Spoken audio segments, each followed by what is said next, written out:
Did you know that some of the most dramatic battles of the medieval world weren't fought with swords and shields, but with quiet words, strategic alliances, and unwavering determination? What if the peace treaties that reshaped kingdoms and ended bloody conflicts were often thanks to the cunning minds and brave hearts of women? From the 12th century to the 15th century, Europe was a chaotic chessboard.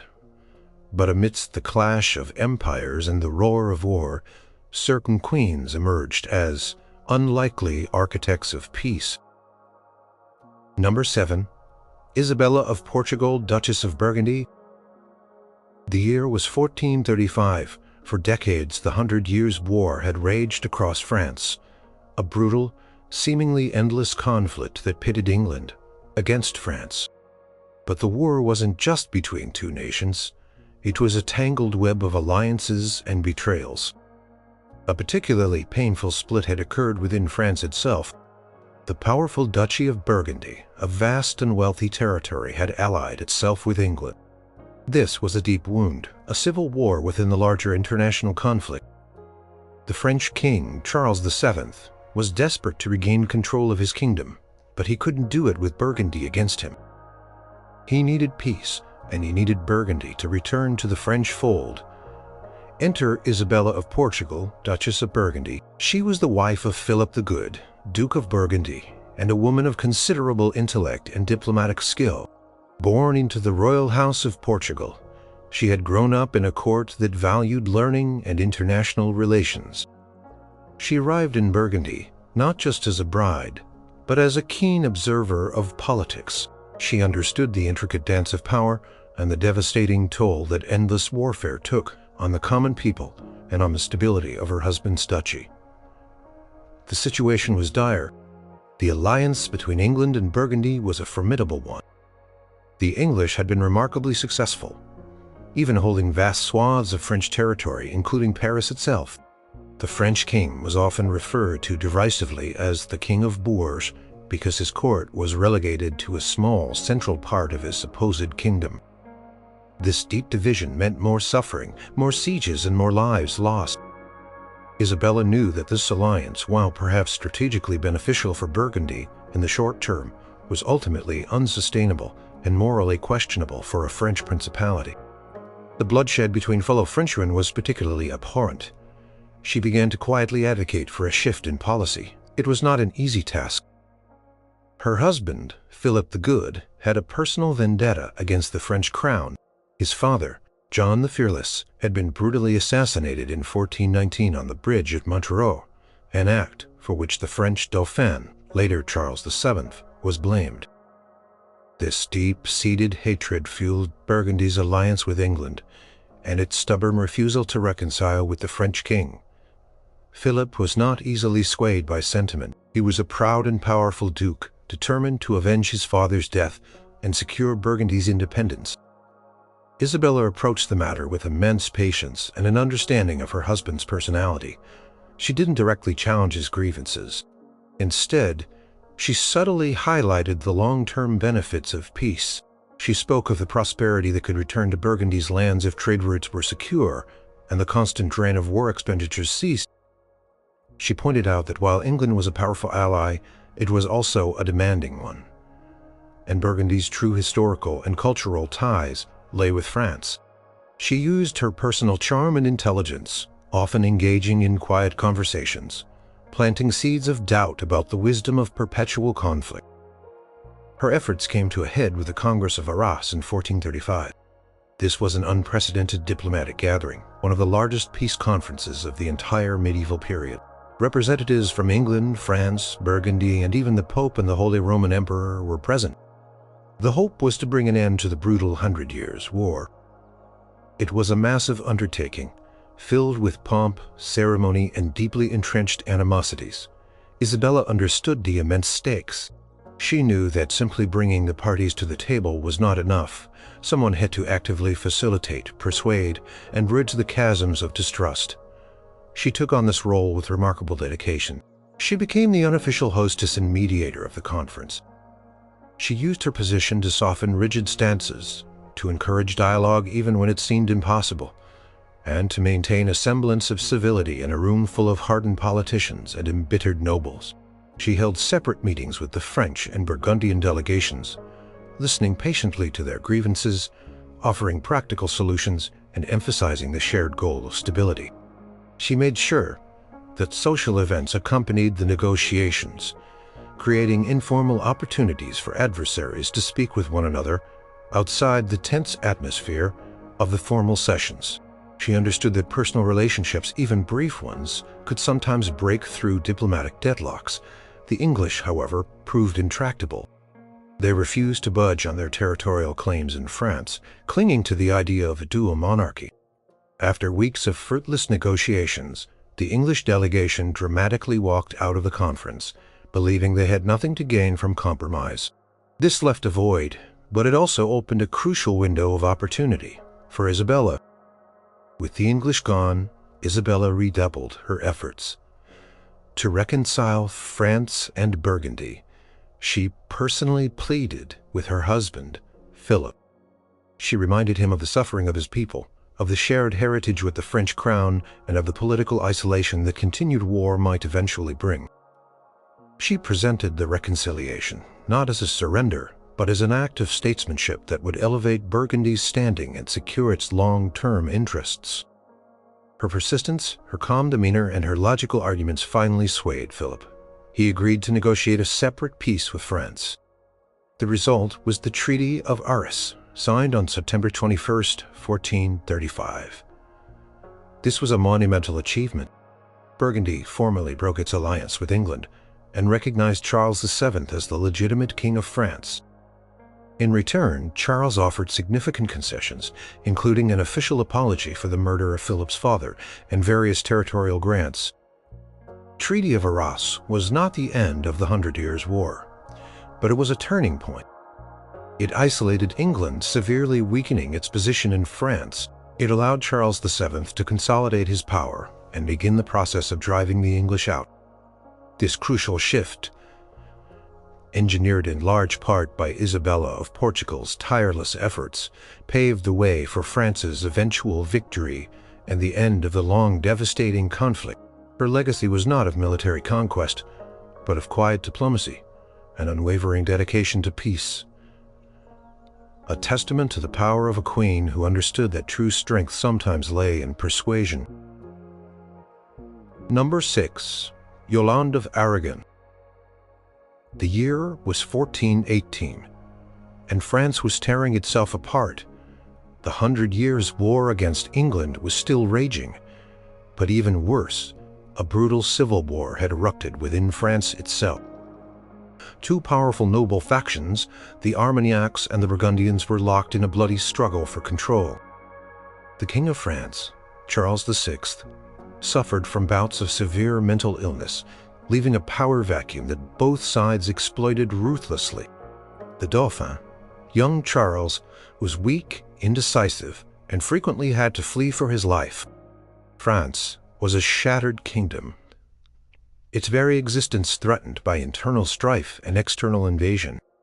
In this vortex of chaos, a woman of extraordinary intelligence and strategic vision emerged as a pivotal figure.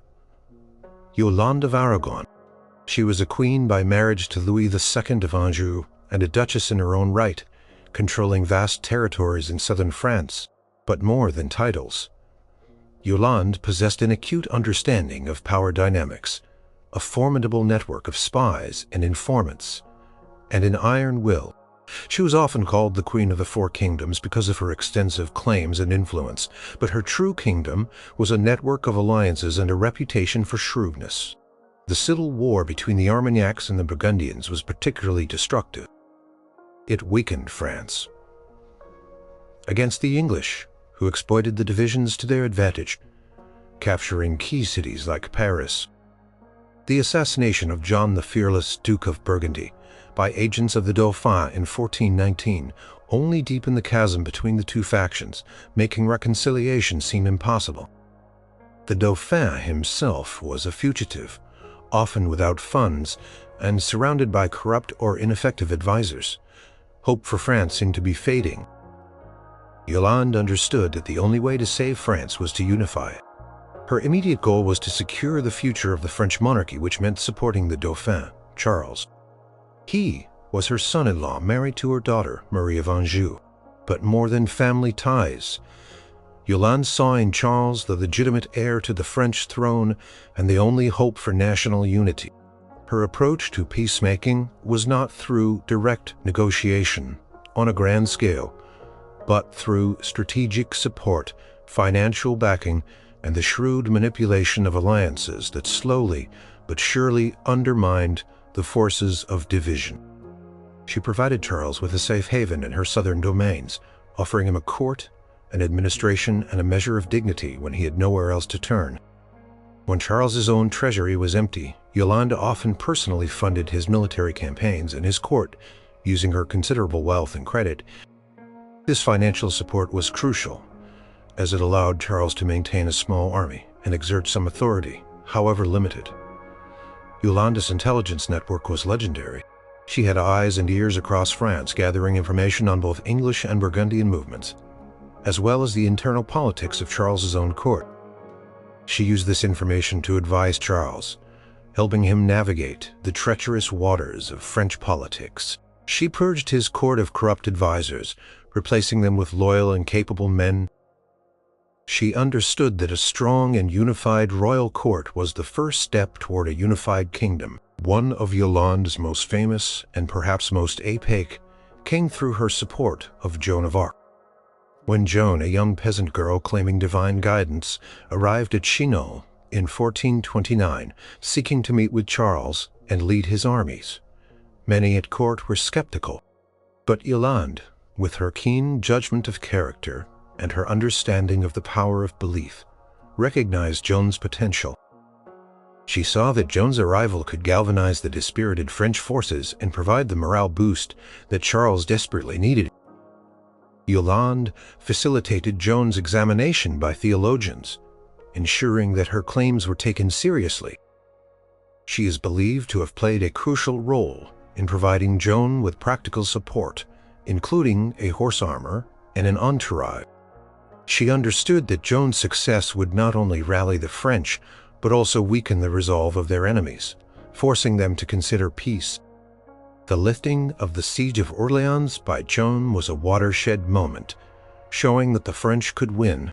This victory, fueled by Joan's charisma and Yolande's backing, created momentum that ultimately pushed back the English and forced the Burgundians to reconsider their alliance. Yolande's efforts laid the groundwork for the eventual reconciliation between France and Burgundy at the Congress of Arras in 1435, which Isabella of Portugal helped facilitate. By consistently supporting the legitimate French king, by providing him with the means to fight, and by helping to instill a renewed sense of national purpose, symbolized by Joan of Arc, Yolande slowly eroded the power of the factionalism that was destroying France. She did not sit at negotiating tables in the traditional sense, but her actions were a profound form of peacemaking. She worked behind the scenes, pulling strings, making strategic alliances, and ensuring that the legitimate French cause survived and eventually thrived. Her political acumen and unwavering commitment to the Dauphin ensured that France had a chance to heal its internal wounds and ultimately reclaim its sovereignty. Yolande of Aragon proved that peace could be forged, not just through treaties, but through the patient strategic cultivation of power and legitimacy in a fractured world. Number 5. Elizabeth of York. The year was 1485, and England was utterly exhausted. For 30 long years, the country had been torn apart by a brutal dynastic struggle known as the Wars of the Roses. The House of Lancaster, represented by a red rose, and the House of York, represented by a white rose, had spilled rivers of blood in their relentless pursuit of the crown.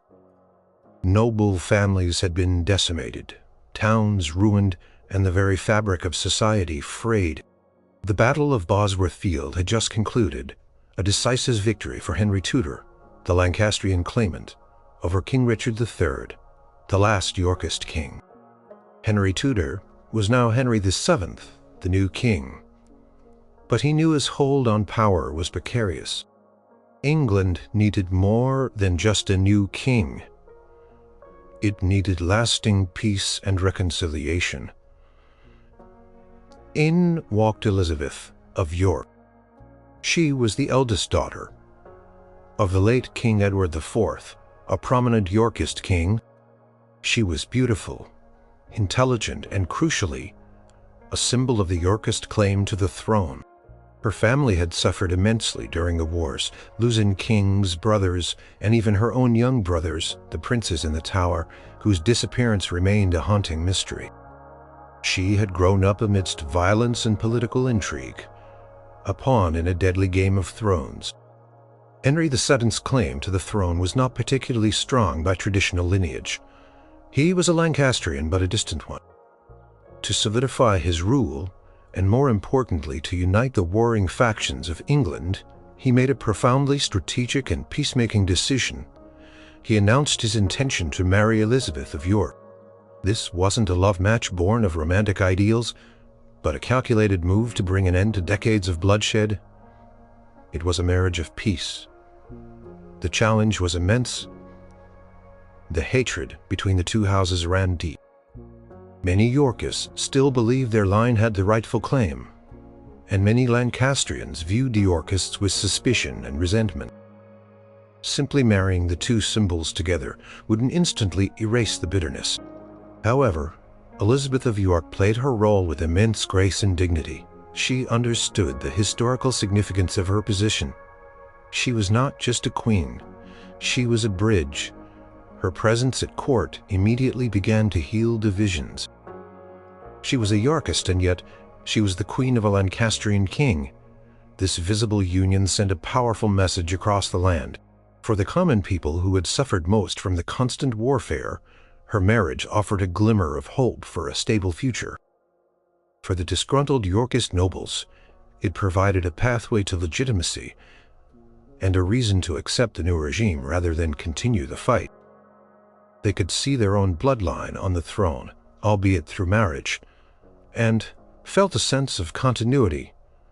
Elizabeth actively worked to foster an atmosphere of unity. She was known for her kindness and compassion, qualities that helped disarm lingering resentments. She surrounded herself with ladies-in-waiting from both Yorkist and Lancastrian backgrounds, creating a court that reflected the new unified England. She promoted a sense of shared purpose, focusing on rebuilding the nation rather than dwelling on past grievances. Her personal demeanor, often described as gentle and regal, helped soothe the wounds of war. The birth of her children was perhaps the most powerful act of peacemaking. When her first son, Arthur, was born in 1486, followed by Margaret Henry, the future Henry VIII, and Mary, these children represented a new era. They were the embodiment of the United Houses, carrying the blood of both Lancaster and York. This new generation, untainted by the direct conflicts of the Wars of the Roses, offered the promise of a truly stable succession. The fact that the royal line was now a blend of both roses, famously symbolized by the Tudor rose, a red and white rose intertwined, solidified the message of reconciliation. Elizabeth never engaged in direct political negotiations or led armies. Her peacemaking was far more subtle but no less effective. It was about symbolism, about legitimacy, about embodying the end of a conflict. She brought to the throne a sense of acceptance and a connection to the previous royal line, which was crucial for Henry VII, whose own claim was tenuous. Her quiet influence, her dignified presence, and her role as the mother of the future rulers helped gradually, but irrevocably, persuade a war-weary nation that the time for fighting was over. The Wars of the Roses, for all their brutality, officially ended with the marriage of Elizabeth of York and Henry Tudor. Peace wasn't immediate, nor was it without challenges, but Elizabeth's role as the unifying figure was paramount. She helped establish a new dynasty that would rule England for over a century, bringing an unprecedented period of stability and growth after generations of turmoil. Her legacy was not as a warrior or a politician, but as a queen who, through her very being, brought together two warring houses and laid the foundation for a peaceful future for England. Number 4. Margaret of Denmark. Imagine a world where Scandinavia, the northern reaches of Europe, was a constant battleground. Denmark, Norway, and Sweden, 3 distinct kingdoms, were perpetually at odds, fighting over borders, trade, and influence. This was the reality for centuries, a cycle of raids, invasions, and shifting alliances that brought little but instability and suffering. But then, in the late 14th century, a woman of extraordinary political genius and iron will emerged to change the fate of an entire region. Her name was Margaret, and she would become known as the Semiramis of the North, a queen who forged peace not through conquest, but through a visionary union. Margaret was born a princess of Denmark in 1353, the youngest daughter of King Valdemar IV. She grew up in a court steeped in politics and conflict. At the age of 10, she was married to Håkon VI of Norway, who was also the King of Sweden, though his claim to Sweden was contested. This early marriage was itself a political move designed to forge an alliance. But it set the stage for Margaret's future ambitions. The political landscape was incredibly complex. Sweden was constantly challenging Danish dominance, and Norway was often caught in the middle. After her father's death, Margaret's young son Olaf inherited the Danish throne with Margaret as his regent. When Håkon VI died, Olaf also became King of Norway. This gave Margaret a powerful position, uniting 2 of the 3 Scandinavian kingdoms under her regency. However, Sweden remained a problem. Albrecht of Mecklenburg, a German duke, had usurped the Swedish throne from Håkon VI. Albrecht was unpopular, and the Swedish nobility, tired of his foreign rule and perceived incompetence, appealed to Margaret for help. This was her chance. She saw an opportunity to not just defeat a rival, but to create a lasting peace for all of Scandinavia. Her vision was not about one kingdom dominating the others, but about uniting them under a single crown, ending the constant strife.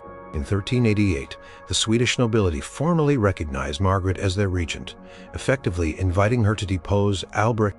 This was a bold move, acknowledging her power and hoping for stability.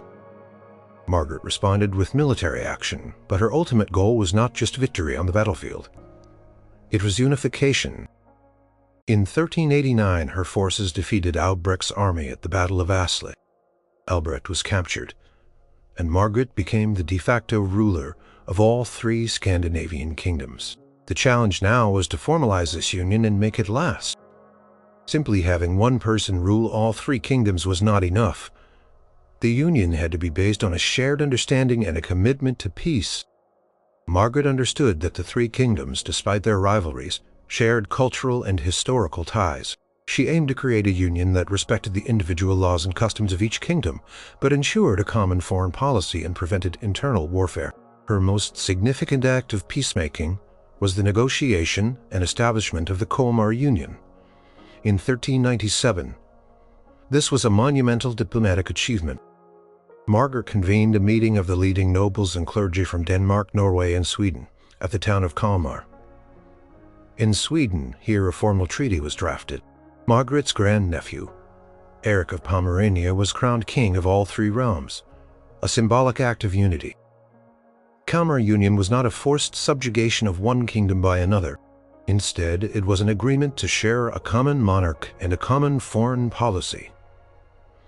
While each kingdom retained its own laws, customs, and internal administration, this clever arrangement addressed the concerns of national identity and sovereignty, while simultaneously removing the primary cause of conflict, constant border disputes and dynastic rivalries.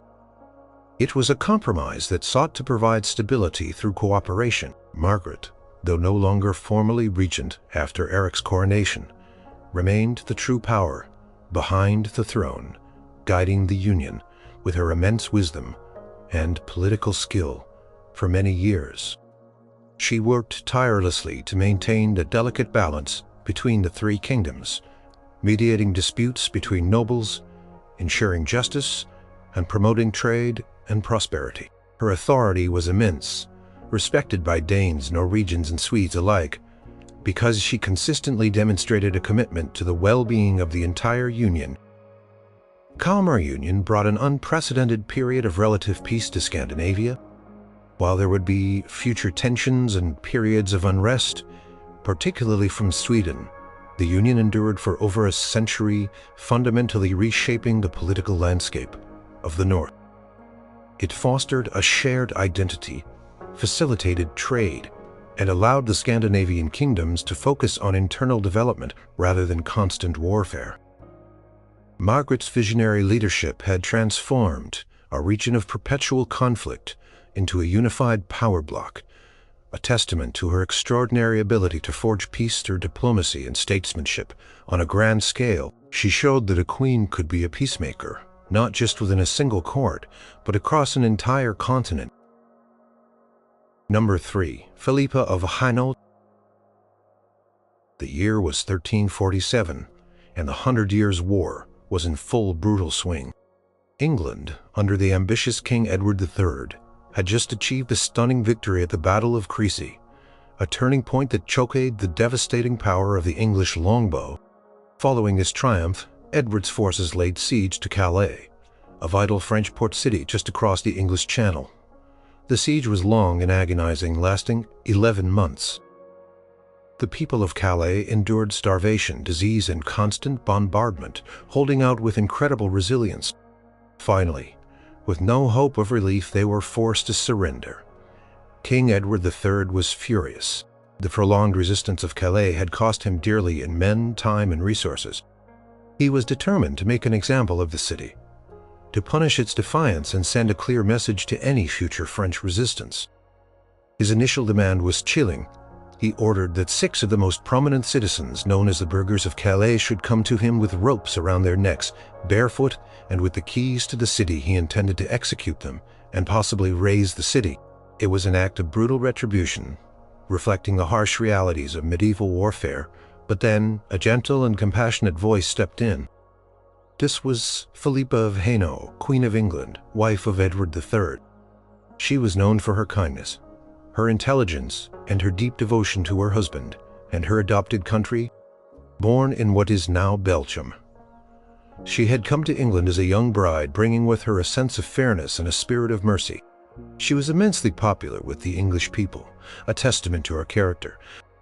Filipe had accompanied her husband on this military campaign, a common practice for queens of the era who often traveled with their courts and armies.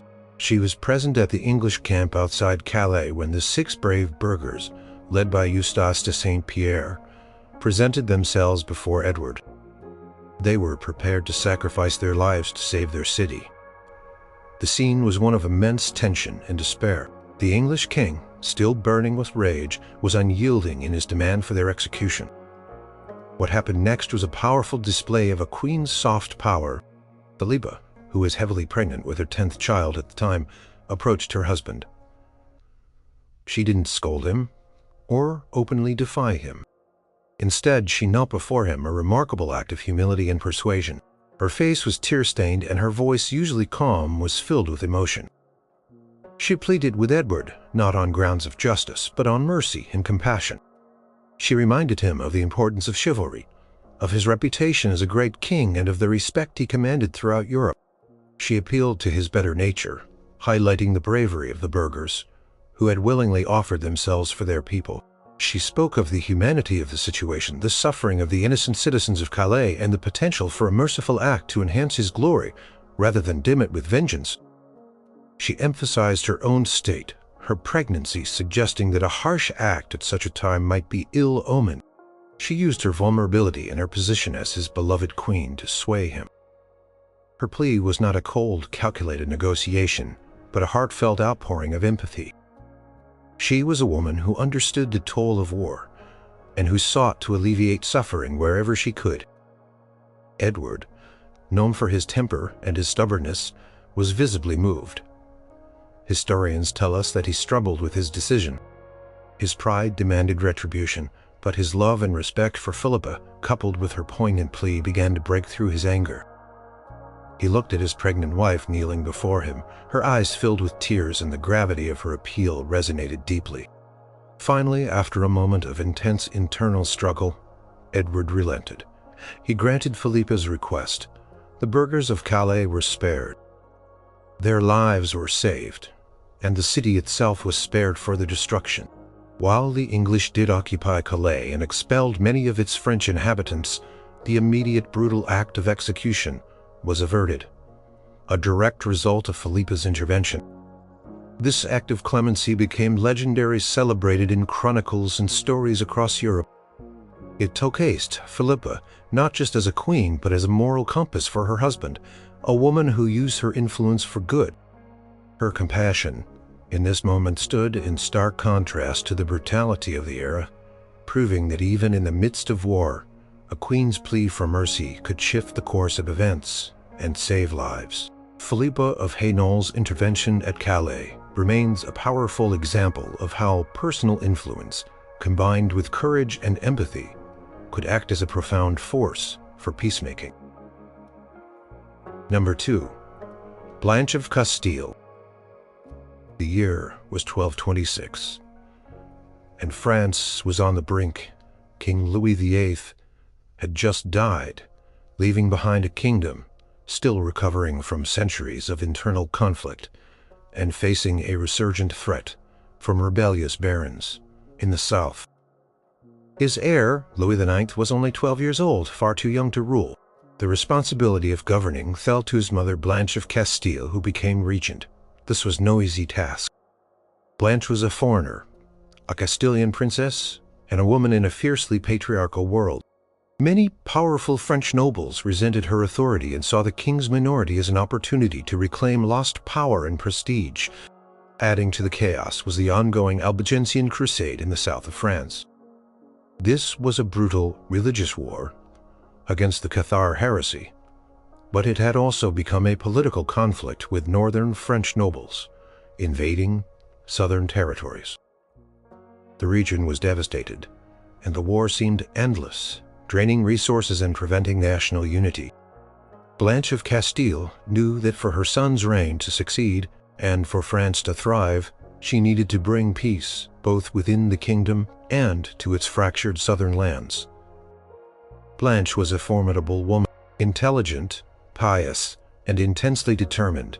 She had a sharp political mind and an unwavering commitment to the French crown. She understood that her position as regent was tenuous and that she needed to act decisively to assert her authority and end the various conflicts plaguing the kingdom. Her first major challenge came almost immediately. A coalition of powerful barons, led by Hugh X of Lusignan, rose in rebellion. They challenged her regency, claiming she was unfit to rule and that they should have a greater say in governance. This was a direct threat to the young king's authority and the stability of the realm. Blanche, however, did not flinch. She, personally, led royal forces against the rebels, demonstrating unexpected military prowess and strategic acumen.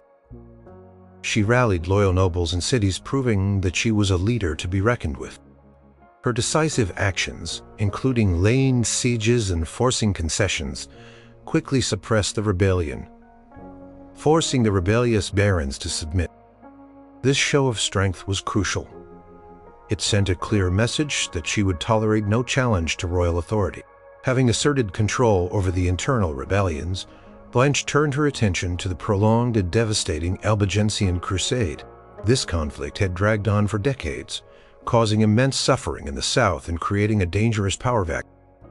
King of Aragon and other powerful southern lords were entangled in the conflict, and the Pope himself was deeply invested. Ending this war required immense diplomatic skill and a willingness to make difficult compromises.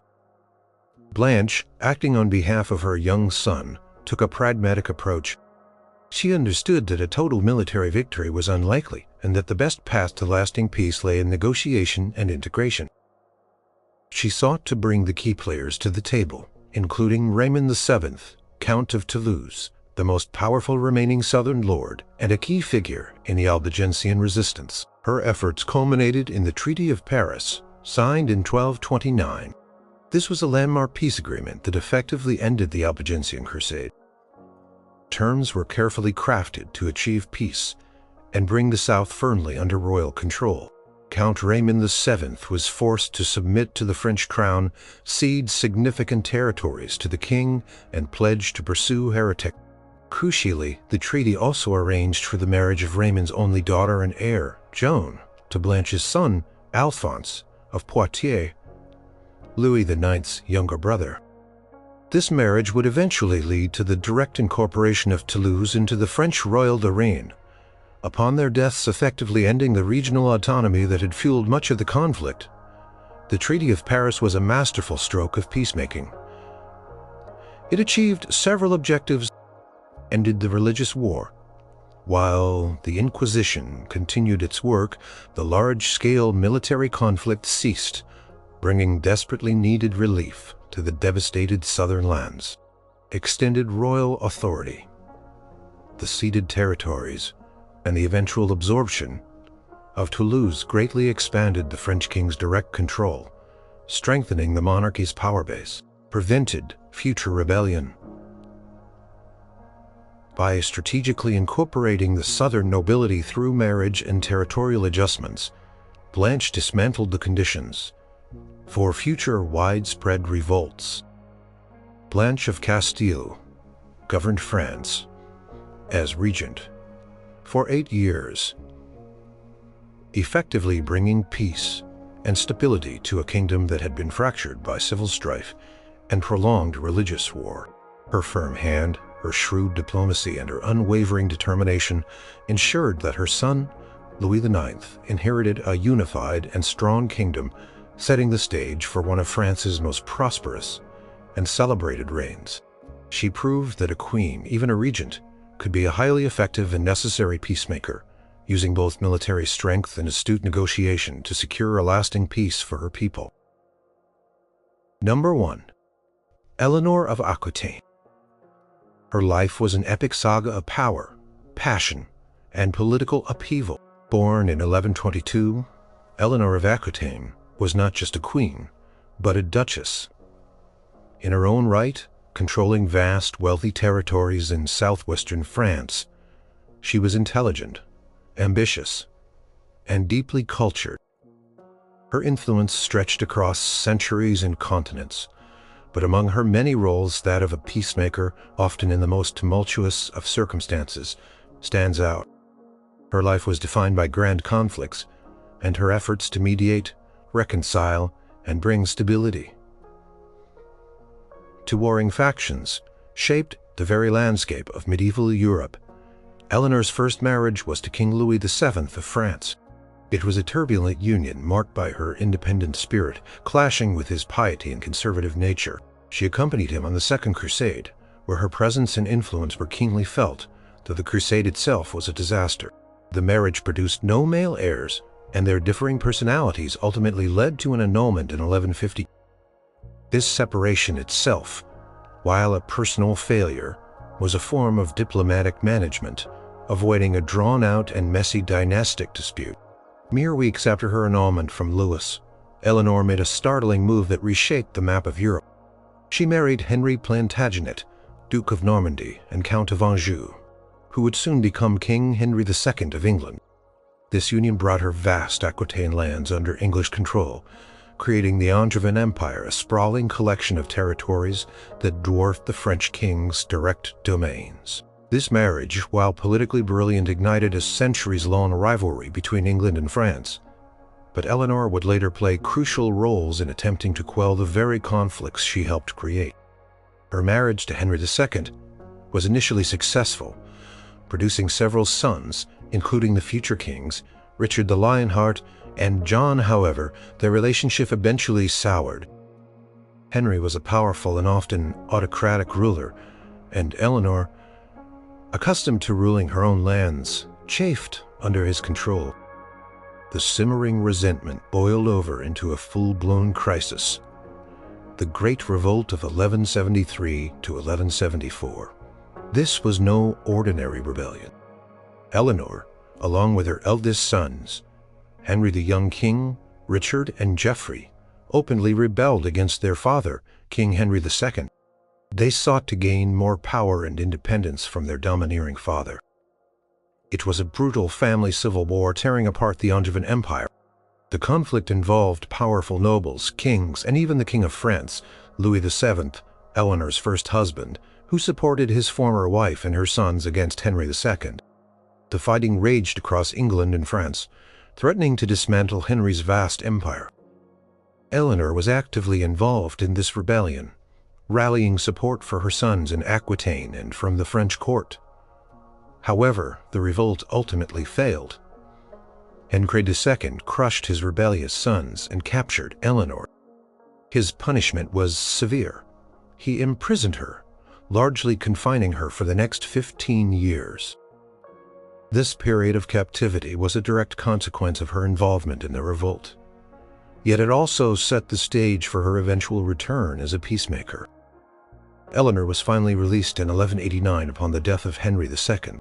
Her son, Richard the Lionheart, ascended to the throne, and her first act as Queen Dowager was to tour England, releasing prisoners and demonstrating a profound act of reconciliation and goodwill. This act immediately softened the transition of power and brought a sense of peace to a kingdom that had been under a long autocratic reign.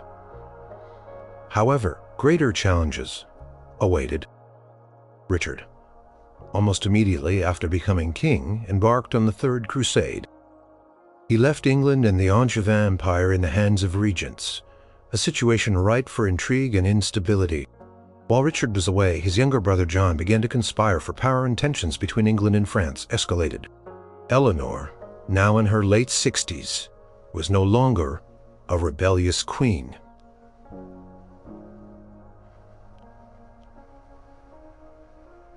She was seasoned stature kings. She understood the immense danger of the empire fracturing again, especially with a king absent and a treacherous son plotting in the wings. She took on the crucial role of mediator and guardian of the realm.